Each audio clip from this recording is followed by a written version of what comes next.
Assalamualaikum warahmatullahi wabarakatuh.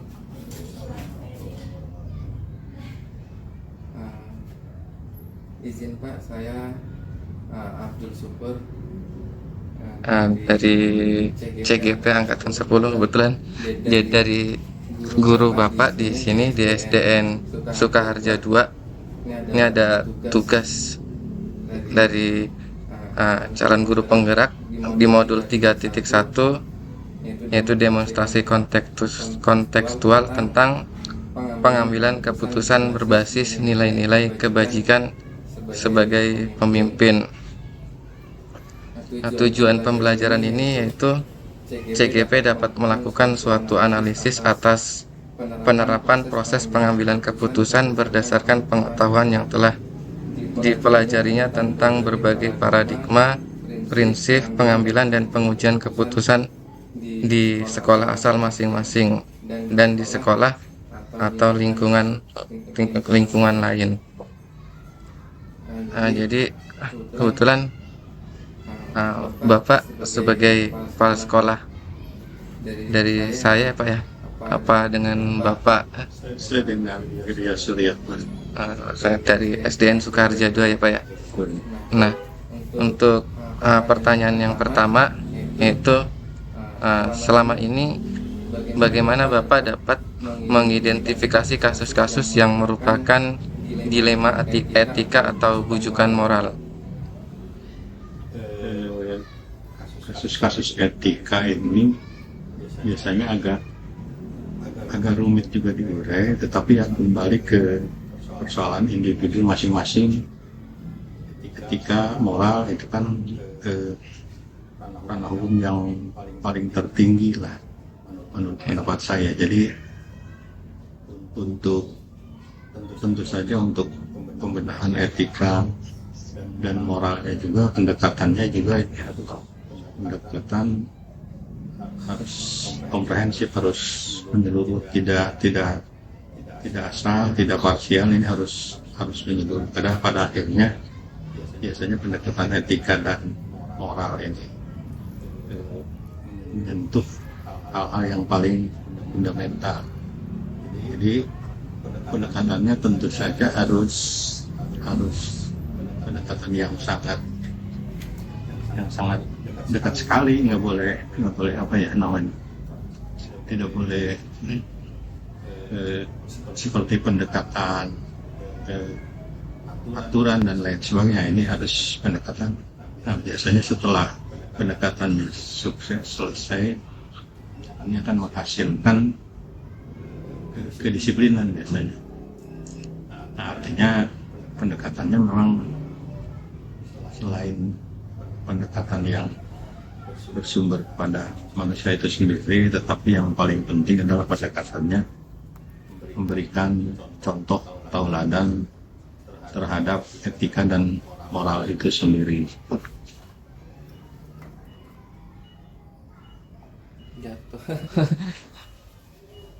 Ya Pak. Selanjutnya yang cukup Pak, yang nomor 1 tadi ya. Ini mau apa? Dengan pendekatan ya Pak ya, untuk mengidentifikasi kasus-kasusnya. Yang kedua Pak, selama ini bagaimana Bapak menjalankan pengambilan keputusan di sekolah Bapak, terutama untuk kasus-kasus di mana ada dua kepentingan yang sama-sama benar atau sama-sama mengandung nilai kebajikan? Pengambilan keputusan tentu saja harus berdasarkan skala prioritas. Artinya mana yang nilai kebajikannya lebih tinggi itu harus tetap diutamakan.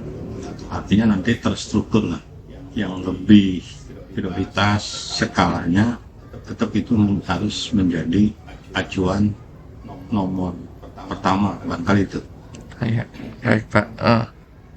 Yang ketiga Pak, langkah-langkah atau prosedur seperti apa yang biasa Bapak lakukan selama ini?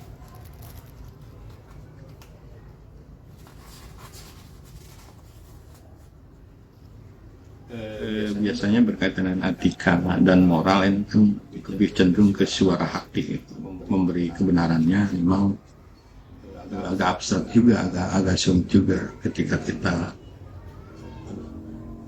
untuk memilih etika dan moral itu sendiri, karena ini agak sulit juga, karena kan etika dan moral itu sudah di luar konteks peraturan yang selama ini berlaku, tetapi langkah yang konkret tentu saja pendekatan manusiawi, kemudian juga pendekatan kekeluargaan. Ya, kalau menggunakan pendekatan peraturan biasanya ini outputnya agak kurang dibanding dengan pendekatan manusiawi, pendekatan kekeluargaan dan lain sebagainya. Mungkin itu. Baik Pak. Lalu yang keempat, hal-hal apa saja yang selama ini Bapak anggap efektif dalam pengambilan keputusan pada kasus-kasus dilema etika?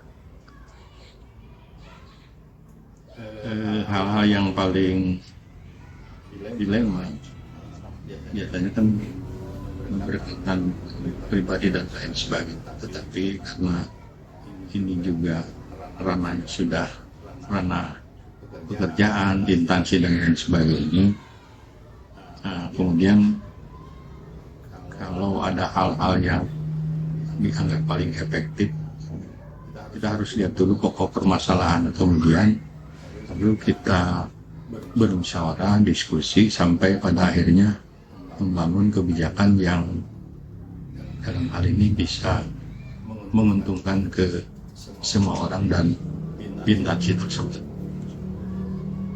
Ya. Yang nomor 5 ya. Selanjutnya, hal-hal apa saja yang selama ini merupakan tantangan dalam pengambilan keputusan pada kasus-kasus dilema etika? Nah, biasanya yang paling dominan itu tantangannya itu terletak pada kondisi tenaga pengajar, siswa, termasuk orang tua. Seperti itu mungkin. Baik Pak. Selanjutnya yang nomor 6, apakah Bapak memiliki sebuah tata cara atau jadwal tertentu dalam sebuah penyelesaian kasus dilema etika? Apakah Bapak langsung menyelesaikan di tempat atau memiliki sebuah jadwal untuk menyelesaikannya? Bentuk atau prosedur seperti apa yang Bapak jalankan? Kalau dilema etika itu agak susah dijadwalkan, tetapi biasanya penanganannya harus komprehensif, harus menyeluruh dan berdiskusi yang cukup intens supaya dapat diselesaikan. Kalau untuk jadwal, karena juga ini menyangkut etika, kita agak susah terhadap hal-hal yang seperti itu. Ya. Yang nomor 7, adakah seseorang atau faktor apa yang selama ini mempermudah atau membantu Bapak dalam pengambilan keputusan dalam kasus-kasus dilema etika? Nah, yang paling efektif itu berkomunikasi. Seluruh stakeholder, guru, orang tua, siswa diajak komunikasi tentang hal itu. Dan itu jalan keluar yang paling efektif selama ini dibangun. Jadi bentuknya ya komunikasi. Baik. Yang terakhir Pak, ini nomor 8. Dari semua hal yang telah disampaikan, pembelajaran apa yang dapat Bapak petik dari pengalaman Bapak mengambil keputusan dilema etika? Kalau dilema etika dan moral ini yang agak sulit lah, apalagi ukurnya dan yang jelas ketika itu terjadi di lingkungan sekolah, level guru, siswa dan orang tua, itu pelajaran dan pengalaman yang diambil ya agar semua orang bisa menyadari bahwa etika moral itu di atas hukum yang sudah baku seperti itu. Ya. Baik, terima kasih Pak atas waktunya berkenan untuk bisa kami wawancara.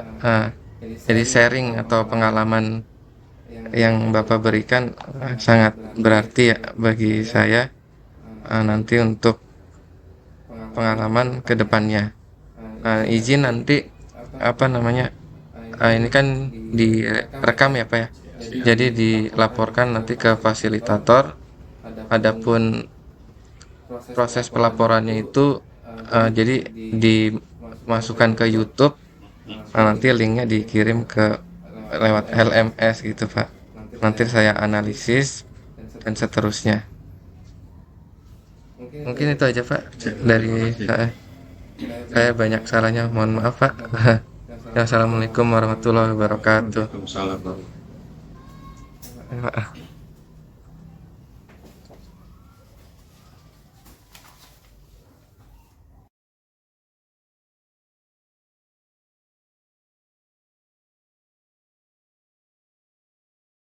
Selesai.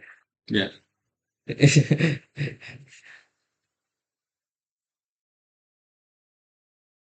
Udah.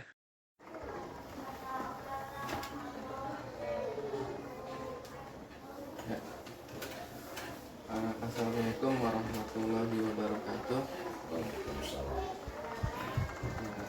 Selamat pagi Bapak.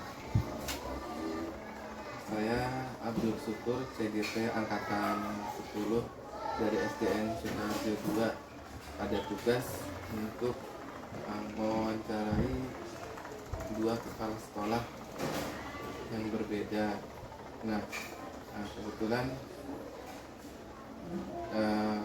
ini ada beberapa pertanyaan yang harus dijawab. Tapi sebelumnya mungkin Bapak bisa memperkenalkan diri Pak. Baik, Pak Syukur. Saya Aceh Iskandar, mencukupi SPD selaku kepala sekolah di SDN Manajaya 3 ini yang sudah berjalan sekitar kurang lebih 2 tahun. Ya, baik Pak. Untuk Pak Aceh, ini kan tujuan pembelajarannya, jadi CGP dapat melakukan suatu analisis atas penerapan proses pengambilan keputusan berdasarkan pengetahuan yang telah dipelajarinya tentang berbagai paradigma, prinsip pengambilan dan pengujian keputusan di sekolah asal masing-masing dan di sekolah atau lingkungan lain. Nah, izin yang pertama, pertanyaan pertama, selama ini bagaimana Bapak dapat mengidentifikasi kasus-kasus yang merupakan dilema etika atau bujukan moral? Baik, Pak Syukur, saya selaku pemimpin ya di sekolah ini mungkin ada beberapa hal temuan yang menjadi dilema etika ya, di lingkungan sekolah ataupun ada kaitannya dengan masyarakat. Tapi bagi saya ini adalah harus dijadikan tantangan ya, dan untuk dijadikan pengalaman bahwa dilema inilah yang harus kita hadapi dan kita carikan solusinya untuk mendapatkan hal yang bermanfaat, baik dan juga bermaslahat buat semua lingkungan sekolah. Selanjutnya Pak, selama ini bagaimana Bapak menjalankan pengambilan keputusan di sekolah Bapak, terutama untuk kasus-kasus di mana ada dua kepentingan yang sama-sama benar atau sama-sama mengandung nilai kebajikan? Baiklah,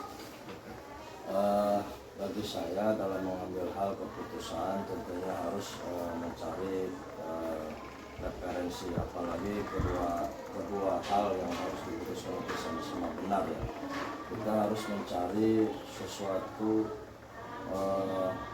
kedua hal yang benar itu harus diambil salah satunya, berarti harus mengambil dari kedua yang baik itu tentunya diambil yang lebih baik dari yang baik mungkin ya Pak ya. Contoh di sini ada suatu kasus ya dalam hal pemagaran sekolah. Pemagaran sekolah itu ada kejadian dengan warga yang rumahnya ternyata tertabrak oleh pagar sekolah. Bagi saya kan dilema itu. Di satu sisi kalau pagar itu di luar berarti aset sekolah bukan ada di luar gitu ya. Jadi kemungkinan bisa hilang juga. Dari satu sisi kalau rumah warga itu tertabrak mungkin rumah itu nanti posisinya akan ada di dalam sekolah gitu.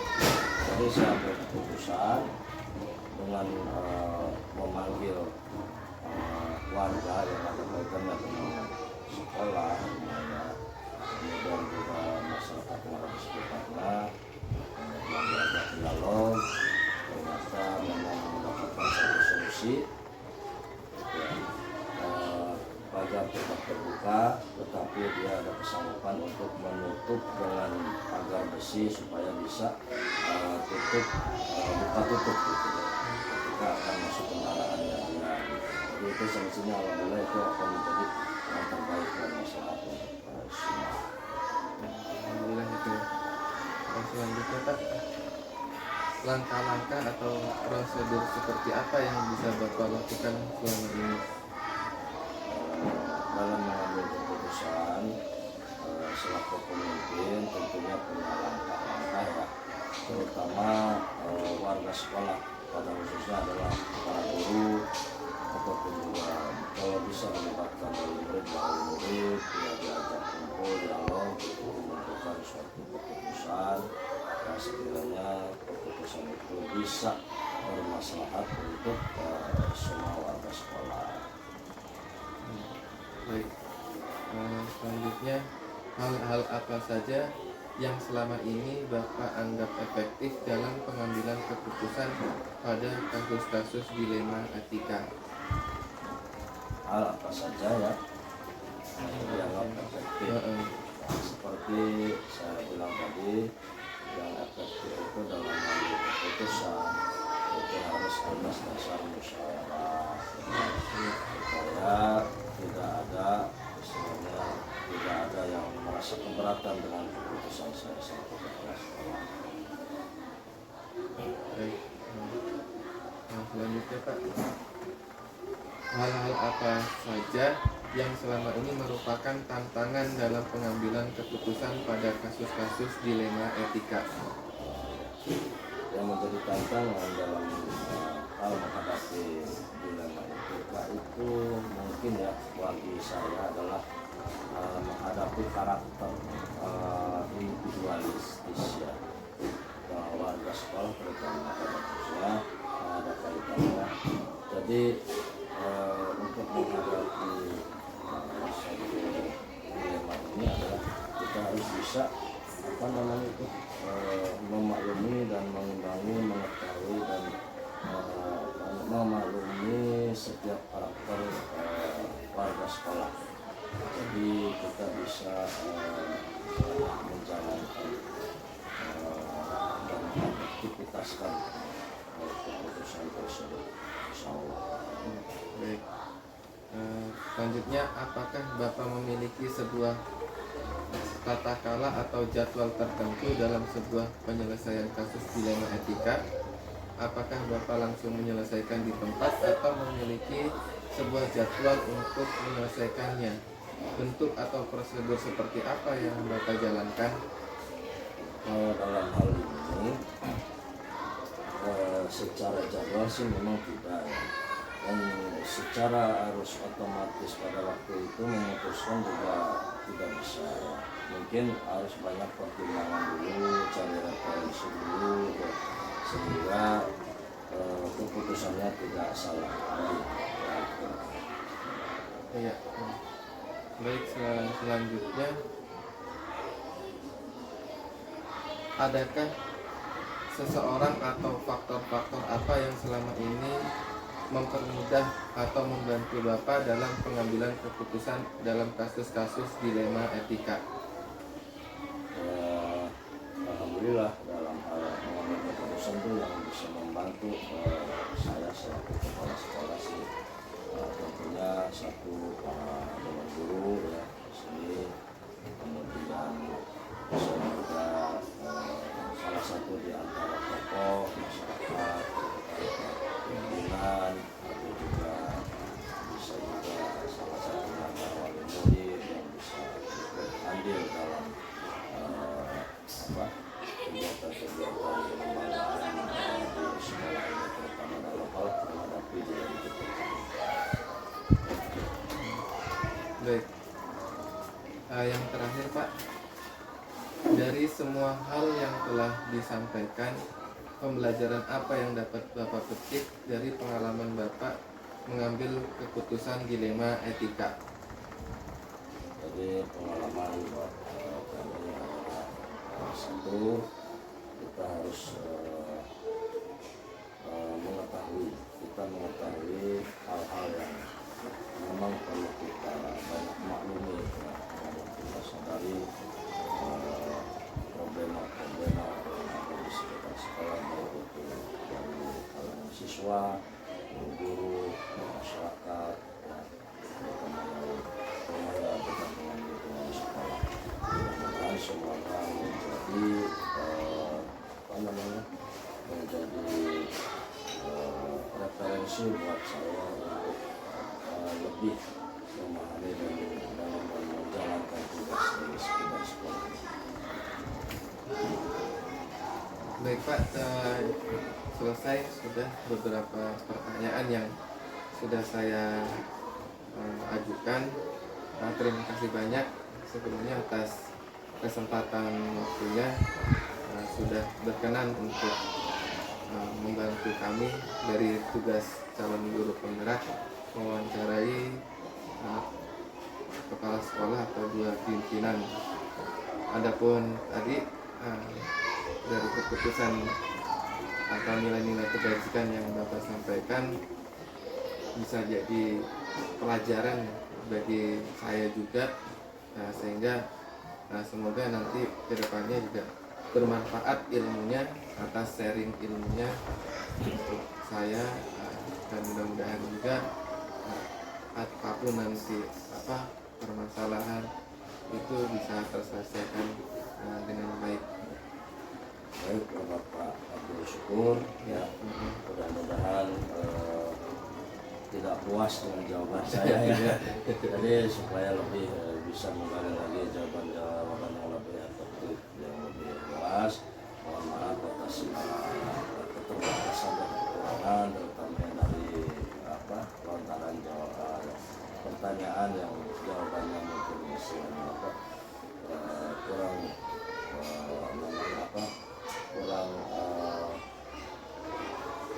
lengkap lah istilahnya gitu ya. Lengkap gitu. Maaf ya. Iya. Baik, terima kasih. Assalamualaikum warahmatullahi wabarakatuh. Minimal tadi harus 12 menit bilang ya. Jadi saya panjang. Udah pas Dari berapa?